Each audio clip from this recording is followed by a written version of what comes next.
জাহান্নামে যাওয়ার আর একটি কারণ বলে আমি শেষ দিকে যাচ্ছি। জাহান্নামে যাওয়ার আরো একটি কারণ হচ্ছে নেশাদার দ্রব্য খাই পান করা। কইতে হবে, হ্যাঁ কহবই তো, হ্যাঁ কহইতেই তো এসেছি, কথা মিলে কহবো। আবার একটু আগে দেখলাম ওই ভাই ভিতরে বসেছিলাম, তো মুই খামু তুই খামু ওই খামিনি, কেমন কেমন কথা বলছেন আপনারা মাঝে মাঝে না? তো এগুলো তো দক্ষিণ দিনাজপুরে দেখে এরকম ভাষা হয়, আপনারাও বলেন না? খোট্টাদের ভাষা তাও একটু বুঝতে পারি, যে হাম খাইঙ্গে মানে একটা বাংলা, একটা হিন্দি, একটা উর্দু, একটা তামিল মিশিয়ে বলে, তাও বুঝতে পারা যায়। হাম চালেবে, চালেবে, চালেবে মানে যাবো এখন, এইভাবে কিছু কিছু বলে। তো কালিয়াচক আমাদের জঙ্গিপুরের দিকে কিছু খোট্টা আছে, এদিকে যখন যাবেন তখন ভাষা এরকম। তো তাদের ভাষা কিছু বুঝতে পারেন, আপনাদের আমি বুঝতেই পারছিলাম না। আপনাদের এলাকাতে দেখলাম যে বাপকেও লেদে করছেন, আর মাকে তো লেদে করছেনই, বড় দাদাকেও লেদে করেন মাঝে মাঝে, আপনারা করেন না? আমাদের এলাকায় যদি বাপকে লেদে করেন, আপনার পিঠে চামড়া গুটিয়ে দেবে করে। কথা বুঝতে পারছেন?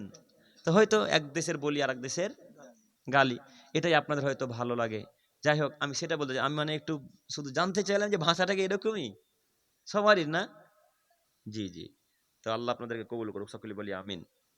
সম্মানিত উপস্থিতি, আমি বলতে চাচ্ছিলাম যে জাহান্নামে যাওয়ার আরো একটি কারণ হচ্ছে নেশাদার দ্রব্য খাই পান করা। আমার বিশ্বাস, আমার বিশ্বাস এইখানে যত মানুষ আছে তাদের প্রায় লোকের পকেটে বিড়ি গুটকা আছে, না আছে না? আমার বিশ্বাস। তো চাচা, হাদিস কোরআন তাহলে কি হলো এতক্ষণ? এটা ছাড়া যাবে না, না ছাড়া যাবে ইনশাল্লাহ। আল্লাহ নবী বলছেন লা ইয়াদখুলুল জান্নাতা মুদমিনু খামর, যারা নেশাদার দ্রব্য খায় পান করে জান্নাতে যাবে না। মুহাম্মদ সাল্লাল্লাহু আলাইহি ওয়াসাল্লামের বাণী আপনি কি মিথ্যা মনে করছেন? তো আজকে থেকে বিড়িগুলো গুটকা এখানে ভেঙে উঠতে পারবো না ইনশাল্লাহ। আচ্ছা, আপনাদের এলাকার মানুষ বিড়ি খায় বেশি না গুটকা খায় বেশি? গুটকা পান করে, বিড়িও পান করে না?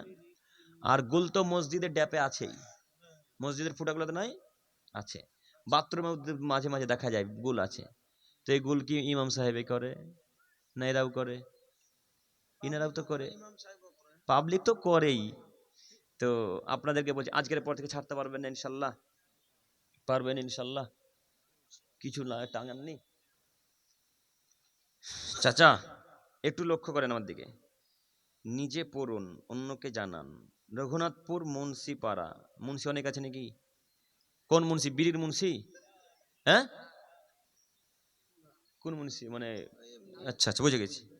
রঘুনাথপুর মুন্সিপাড়া জামে মসজিদের উন্নতিকল্পে মাত্র একদিনের জন্যে 47তম বিরাট ধর্ম কি ধর্ম সভা, এখানে লেখা আছে কি ধর্ম সভা। চাচা এইখানে যদি লেখা থাকতো রঘুনাথপুর মুন্সিপাড়া জামে মসজিদের উন্নতিকল্পে মাত্র একদিনের জন্য বিরাট ধর্মীয় দুর্গাপূজা, বিরাট ধর্মীয় কালী পূজা, বিরাট ধর্মীয় গণেশের পূজা, যদি এটা লেখা থাকতো আর আপনার পরে বিড়ি গুলগুটকা যদি থাকতো, তো আমি 1 সেকেন্ডের জন্য বলতাম না, একবারের জন্য বলতাম না পকেটে বিড়ি নিয়ে কেন বসে আছেন। যেহেতু এখানে নাম দিয়েছেন বিরাট ধর্ম সভা, তাই এখন আপনাকে আমি বলার অধিকার রাখি যে আপনি এখানে পবিত্র স্থানে বসে আছেন, আর অপবিত্র জিনিস লুঙ্গি তার বুক পকেটের পাঞ্জাবির পকেটে নিয়ে বসে আছেন। আপনার লজ্জা হয় না? আপনার একটু হায়া হয় না? আপনার একটু ইতস্তবোধ হয় না? বিদ্যা বুদ্ধি কালিয়াগঞ্জের বাজারে বিক্রি করে খেলেন বাপ বেটা, একটু তো হায়া থাকা উচিত, একটু তো ইতস্তবোধ থাকা উচিত, একটু তো বোধগম্য থাকা উচিত, একটু তো বোধোদয় থাকা উচিত। আপনি মুসলমানের বাচ্চা, মুসলমান হয়ে পকেটে বিড়িগুলো গোট নিয়ে ঘুরে বেড়ান, আমরা তো বুঝতে পারি না।